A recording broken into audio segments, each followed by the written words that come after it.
The Barclays Premier League returns on Saturday, and Manchester City won their first title in 44 years on a dramatic last day of last season. Will they be able to repeat the feat this time around? I think Manchester City are far and away the favourites to retain their title this Premier League season. Roberto Mancini has expressed his reservations about the squad going into the season in terms of the numbers of players they've added in the transfer market. But they did prove last season that they have far and away the strongest squad in the Premier League. They've managed to keep that squad together, and with the firepower of Aguero and Balotelli, Dzeko and Carlos Tevez, they'll have no problem finishing the chances that are created for them by the likes of David Silva. Combined with that, they've added Jack Rodwell, who will add depth into the midfield and act as a replacement of sorts for Gareth Barry, who's injured at the start of the season. And City still have the strongest spine in the league, with the likes of Joe Hart, Vincent Kompany, the Defender of the Year last season, Yaya Toure, of course, and the magic David Silva, who can create chances at will. Manchester United normally come back strong after a setback, and Sir Alex Ferguson will expect his team to be challenging once again. Heartbreak at the end of last season for Manchester United as they lost out on the title to their City rivals by about 30 seconds worth of football. They have made additions in the shape of Nick Powell from Crewe Alexandra and also Shinji Kagawa from Borussia Dortmund. However, they have gone in for and missed out on big targets already this summer, and it's becoming a familiar theme for United under the Glazers. However, a deal for Robin van Persie still looks like it could go through before the transfer window closes. And should that happen, United will have unbelievable firepower in the shape of Rooney and van Persie to make them title contenders again next season. Combined with that, you have Nemanja Vidic returning to the United lineup. They really missed him last season, especially in games like the 4-4 home draw to Everton, which was crazy. And also they've got Darren Fletcher back to fitness, which will be a welcome boost for Ferguson, who uses Fletcher as his on-field general. Chelsea won Europe's premier competition in May, but it could very well be a season of transition for the West London club. Chelsea may have won the Champions League last season, but the priority at Stamford Bridge remains overhauling a relatively old playing staff.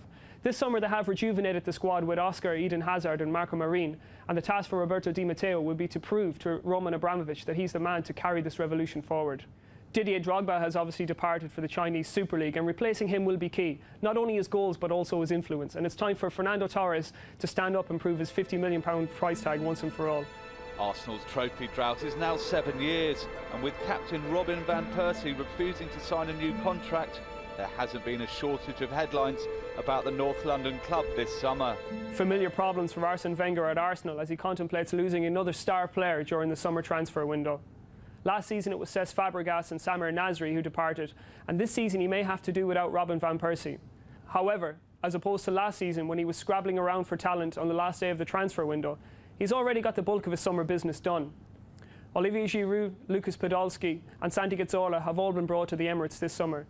And if they can get Jack Wilshere back fit, then they'll have a chance of remaining in the Champions League places without that awful start that they encountered last season.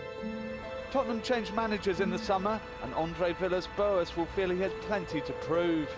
At White Hart Lane, a chance for Andre Villas-Boas to rebuild his reputation after a disastrous first season in English football with Chelsea. Ajax captain Jan Vertonghen and Gylfi Sigurdsson, who played last season at Swansea, have both been at it during the summer, but deficiencies in the striking department remain. Outside of Jermaine Defoe and Giovanni Dos Santos, Villas-Boas doesn't really have many options, although deals are still on the table for Emmanuel Adebayor and possibly Leandro Damião from Internacional. Liverpool are another club that brought in a new manager, but can Brendan Rodgers turn his side into title challengers? Well, it's a whole new challenge for Brendan Rodgers, who takes on the biggest task of his managerial career thus far. He's been charged with rejuvenating a Liverpool side who underachieved in the league last season. Fabio Borini and Joe Allen, two players who are well known to Brendan Rodgers, have been brought to the club, and there have been a lot of outgoings too. However, if Rodgers can get the team playing the style of football that he wants and get it quickly, then they could have an outside chance of a Europa League place. The Premier League kicks off on August the 18th, and you can get all the latest news on goal.com. YouTube.com/goal is full of stuff like this and proper football too. To make sure you don't miss out, just hit the subscribe button.